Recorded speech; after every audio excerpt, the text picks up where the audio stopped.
Welcome back to another Monday Morning Musings. This is the Prudentialist, hoping that you're having an excellent start to your week. And whether or not this is the start of your day, or the middle, or the end, I hope that it's been a good one so far. So go ahead, turn up the volume, and step back from your phone or computer, enjoy a sip of tea or coffee or whatever it is that you're doing, and let's get right into it. So, yesterday, if you don't live in the United States, was the Super Bowl, which traditionally has sort of been a unifying thing of the American pop culture and zeitgeist, because sports, until recently over the last few years, was the only thing that we've had. But I am not someone who typically follows the sport, or really any aspect of it comes along with it. I've never really been interested in American football. I follow, on occasion, hockey, and that's about it.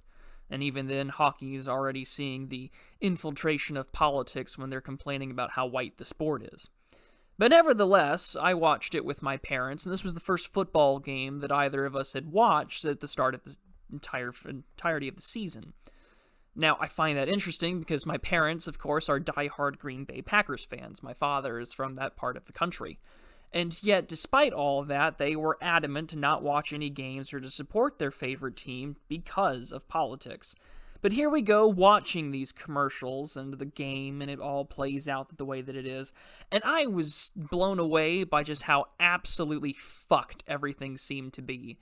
At least in terms of the commercials and what has become of our culture and how just proselytized the current wake of identity politics seems to be, whether or not you're dealing with the Amanda Gorman poem at the very beginning, which seems to be this really nice, white, neoliberal, kitschy, here's our definition of what slam poetry ought to be, which for me I kind of found funny because anyone who has been exposed to what, black slam poetry looks like, all you gotta do is go to Button Poetry on YouTube and kind of get an example, or to watch any forensics interp performances, and you'll kind of see what it actually looks like.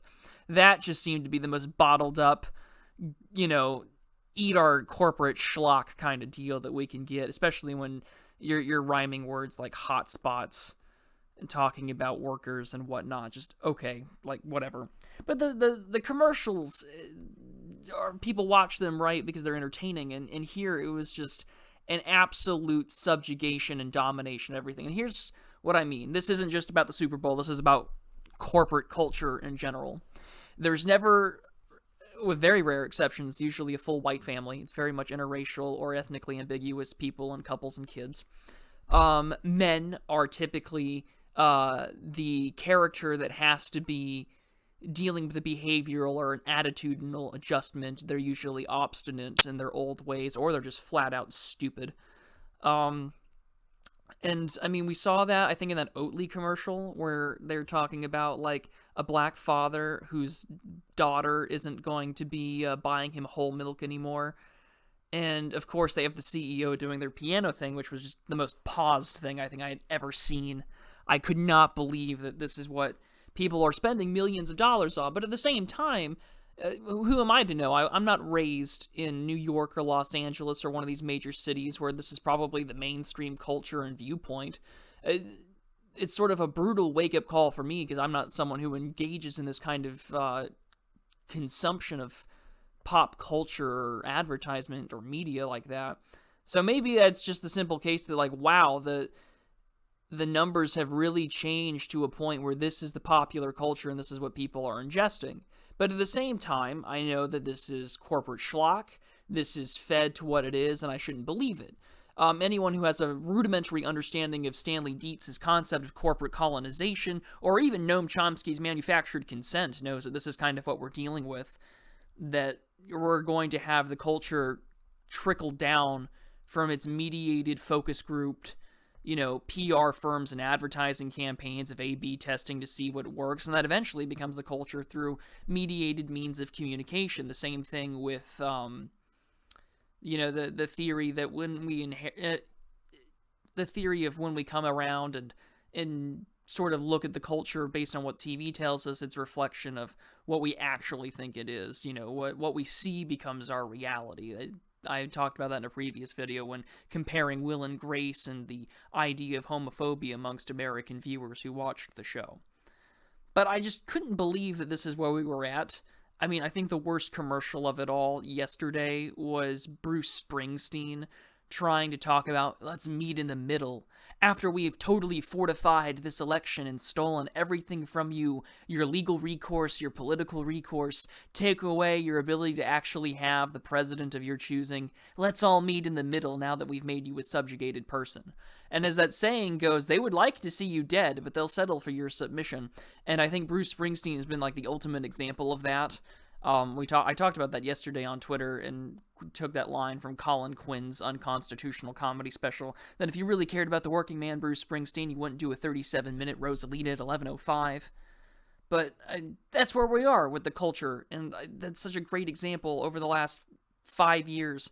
One where, first of all, Black Lives Matter is always this thing that comes around every election cycle, but now we're gonna astroturf it to fucking oblivion, and here we are. And it was just absolutely insane. So as someone who's not a big consumer, just definitely a wake-up call. And I think that I am with John D. Of Academic Agents Circle of YouTubers and social friends. Just don't ingest this kind of content. Don't consume it. Avoid, organized sport where you can. Because the things that were supposed to bring us together are long gone. And I think that there are better ways and means for us to enjoy our time and to enjoy our hobbies. I mean, it's already creeping into the tabletop space as well. It's only a matter of time before even 40K gets completely ruined. But seriously, they're going to continue. It's not going to stop. So I'm going to leave it at that. I've been ranting on long enough, and I'm sure that this hasn't made a lot of sense. But this is our commercialized culture, and it's going to continue to try and make it the mainstream culture in every way that it can. That's the way that the media does things in terms of changing our ways and means of perceiving the world around us. I'm just letting you know that you're not alone. It's not actually like that. There are good people out there still, and, support local businesses, shop locally, don't worry about this corporate astroturfed slock. There's more to it out there than just that. So, all I can say is sometimes the best way to avoid the fear-mongering, the BS, the paused commercials, just turn off the TV, vote with your wallet, find people in real life that you can talk to and manage. This is The Prudentialist with a off-the-cuff Monday morning musing. I'll see you all in the next video, and you guys take care.